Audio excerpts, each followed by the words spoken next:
Olá, meus queridos e queridas, o meu abraço a você, Deus te abençoe. Hoje, 13 de março de 2025, quinta-feira, vamos aqui continuar meditando na Palavra de Deus. O nosso texto hoje, vamos iniciar o capítulo 8 do livro de Isaías. Capítulo 8, versículo 1 e 2, diz assim a Palavra de Deus. Disse-me também o Senhor, toma uma ardósia grande e escreve nela de maneira inteligível, rápido, despojo, presa, segura. Tomei para isto testemunhas fidedignas a Urias, sacerdote, e a Zacarias, filho de Jeberequias. Amém? O profeta continua falando para Judá. Você sabe que Judá pecou, depois vai ser restaurado, claro, estamos aqui trabalhando no início do livro, tá certo? Vamos aqui aprender um pouco com a Escritura. Quando o texto diz, disse-me também o Senhor, você já sabe que o profeta não está falando uma palavra de si mesmo, mas ele está recebendo uma palavra de Deus por revelação, por entendimento, por compreensão, que é Deus falando ao seu coração. Não é uma imaginação, é uma compreensão da revelação de Deus. Por isso ele diz também, disse-me o Senhor. E ele diz, toma uma ardósia grande e escreve nela de maneira inteligível. A ardósia é uma espécie de pedra que existe naquele contexto, é uma pedra cinzenta, que ela pode ser tirada das suas, vamos dizer assim, as suas lascas, tirada direitinho, e ela é fácil de escrever nela, com a ponta de ferro, com uma coisa assim, uma caneta aí de ferro, vamos dizer assim. E então Deus diz, pega uma ardósia e ele diz, escreve de maneira inteligível, tá certo? Isso significa que para escrever de uma forma grande, que ele disse que é uma pedra grande, com as letras grandes, garrafais, para que todo mundo veja. Essa é a intenção de Deus, porque Deus, quando fala, ele fala através de uma pessoa, para que as pessoas, no caso o profeta aqui nesse contexto, para que ele abençoe. Então a ardósia é essa espécie de pedra que existe naquele local, naquela localidade, e ela é fácil de se escrever nela, com a ponta de ferro, tá certo? De maneira inteligível, para que todo mundo visse de forma fácil, tá certo? E ele diz, escreve rápido, despojo, presa, segura. Essa expressão, ela demanda assim, a rapidez dos fatos que iriam ocorrer com Judá. Era sem falta, o castigo viria, seria iminente. Iminente pode acontecer agora, amém? Então o profeta está falando isso, olha, o negócio, quando ele diz rápido, despojo, é que seria iminente, o despojo é que eles iriam ficar sem nada, estariam presos, seguro, preso e bem seguro, não tinha como se soltar. O profeta está denunciando isso mesmo, por causa do pecado de Judá, e aí o castigo seria iminente, dá para se entender quando diz rápido, né? E o profeta, ele vai, no versículo 2, ele diz que tomou para isto testemunhas fidedignas. Olha, no contexto de Israel, no mínimo 2 pessoas era necessário para que um fato fosse comprovado como verdadeiro. Amém? Trazendo aí para o Novo Testamento, quando Jesus, aquela mulher que foi pega em adultério, que trouxeram só a mulher, porque a lei dizia para trazer os dois, tá certo? Trouxeram só a mulher. Ali, no contexto de Israel, bastava 2 testemunhas para tornar aquele fato verdadeiro. E Jesus disse, atire a primeira pedra. Como não tinha 2 testemunhas inicial, não teve mais ninguém, tá certo? Mas vamos aqui, porque ele diz, tomei testemunhas fidedignas, ou seja, para ser confirmada a palavra que Deus estava falando através do profeta Isaías. Isso era uma condição natural, normal, eles conheciam essa essa natureza das ações que acontecia lá. E ele disse que chamou a Urias, o sacerdote. Certamente o sacerdote é alguém conceituado. Claro que Urias era até um cara meio... Era um sacerdote aí que estava macumunado com Acais e aceitava o que Acais dizia e tal. Mas, assim, de qualquer forma, um sacerdote certamente tem um conceito na sociedade.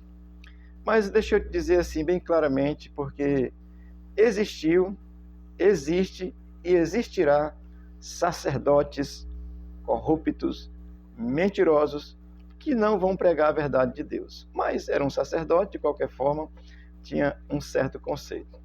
E diz que chamou a Zacarias, filho de Zeberequias, né?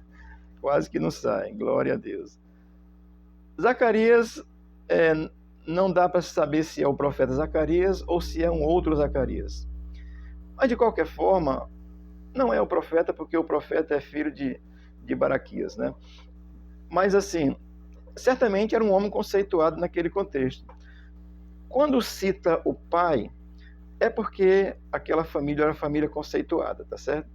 Quando cita só a pessoa, quando diz assim, a prostituta, aí não diz nem nome, nem nada, porque não tinha importância na sociedade, tá certo?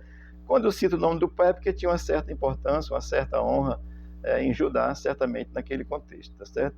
Então, o Velho Testamento, normalmente, quando cita a pessoa e cita o pai, é porque tem uma certa relevância. Então, o profeta pega essas duas pessoas, o sacerdote e Zacarias, filho de Jeberequias, sacerdote Urias e o Zacarias, para testemunharem. Então o profeta ele deixa claro que é Deus que está falando. Ele disse, eu não estou inventando isso aqui não. Porque se estivesse inventando, era 3 mortos, né? Ele e as 2 testemunhas. Então ele confirma essa palavra. Amém, queridos? Olha, a palavra de Deus, eu vou dizer para você, ela precisa ser confirmada pela Escritura. Quando você ouvir alguém dizer assim, Deus está falando, pegue a Bíblia e veja o que Deus está falando, onde, como, porquê, qual a razão, tá certo? Porque se a Bíblia não confirmar, pode ser que seja Deus e pode ser que não seja. Estou lhe recomendando, porque o apóstolo Paulo disse que tem espíritos imundos que nos últimos tempos enganaria, se possível. Aliás, Jesus foi que disse em Mateus 6, 30, 31, que enganaria, se possível, até os escolhidos. Então a palavra aqui é confirmada pelo sacerdote Urias e pelo Zacarias. Isso revela que era verdade aquilo que o Isaías estava trazendo como revelação de Deus. Amém? Eu vou aqui trazer para os dias de hoje, João 14, 9.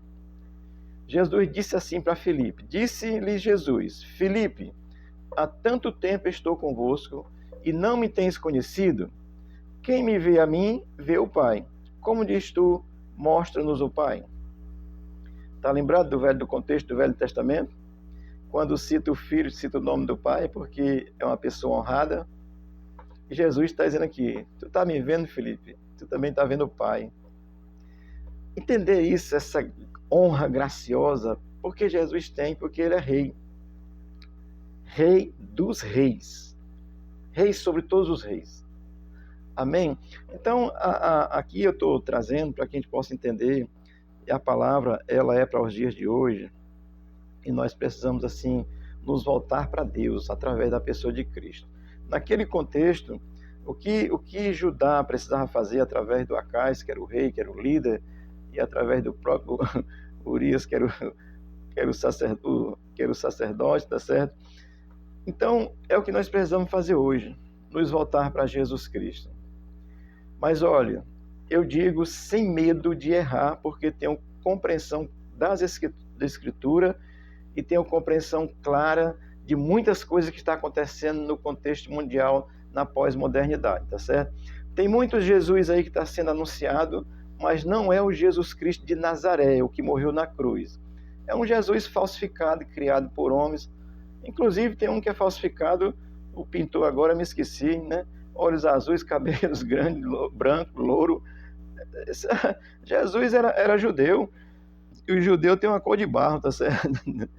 Assim, claro que naquele contexto, a característica era assim. Então, amados, olha, é preciso que você entenda isso. Naquele contexto, Isaías é levantado para abençoar Judá, que estava perdido, desviado de Deus, idolatrando, adorando outros deuses. No contexto de hoje, eu estou aqui também para te abençoar, não só eu, mas tantos outros que pregam a Bíblia pela Bíblia. A palavra pela palavra, tá certo? Quando você ouvir alguém dizer assim, uma conjectura, vou lhe explicar de novo. Conjectura é a minha ideia dentro do texto, é assim, eu penso isso. Então, conjectura significa isso, para a pessoa não estar lhe enrolando, lhe enganando. Você acha uma palavra bonita, pensa que é de Deus. Não, é do homem. Eu vou conjecturar, eu vou botar a minha ideia dentro do texto. Aqui eu estou vendo o texto pelo texto.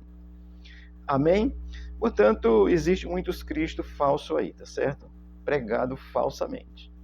Você precisa se voltar para o Jesus de Nazaré, que nasceu, viveu, morreu, ressuscitou e subiu ao céu e vai voltar. Deixa eu ler aqui também Hebreus capítulo 1, versículo de 1 e 2.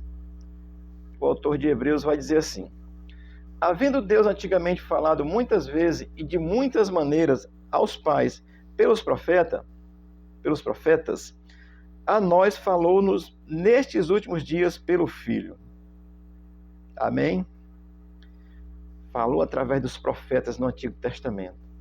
Mas nos últimos dias, que é desde que Jesus veio, estamos vivendo os últimos dias, tá certo? Falou-nos através do Filho, pelo Filho de Deus, Jesus Cristo. Aí o versículo 2 é assim: a quem constituiu herdeiro de tudo, porque fez também o mundo. Amém? Você precisa crer em Jesus. Você precisa se voltar para Jesus. Naquele contexto, o que Judá precisava fazer era se voltar para o Deus de Israel, Deus de Abraão, Isaac e Jacó, que é o Eu Sou, que está lá no capítulo 3 de Gênesis, tá certo? Então, você precisa se voltar para Deus, na pessoa de Jesus Cristo. Essa palavra é para te abençoar, meu querido. Se você não creu em Cristo ainda, que você possa crer.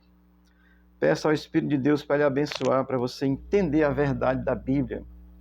Porque tem muitas pseudo-verdades a respeito do Evangelho. Tem um Evangelho para todo gosto. Tem o Evangelho segundo Allan Kardec, tem o Evangelho segundo cristianismo progressista e por aí vai.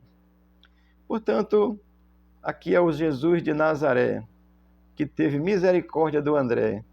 Louvado seja o teu nome, Jesus. Que Ele te abençoe, que você possa ser alvo da graça dEle, que você possa entender a revelação de Cristo para você e se voltar para Ele. Era o que Judá precisava fazer. Amém? Tenha uma boa quinta-feira. Hoje aqui nós vamos ter estudo da Palavra de Deus. Estamos estudando o Evangelho de Marcos. Se você quiser vir aprender, é às 19h30. Deus te abençoe, Deus te guarde, Deus abençoe o Brasil, em nome de Jesus. Amém.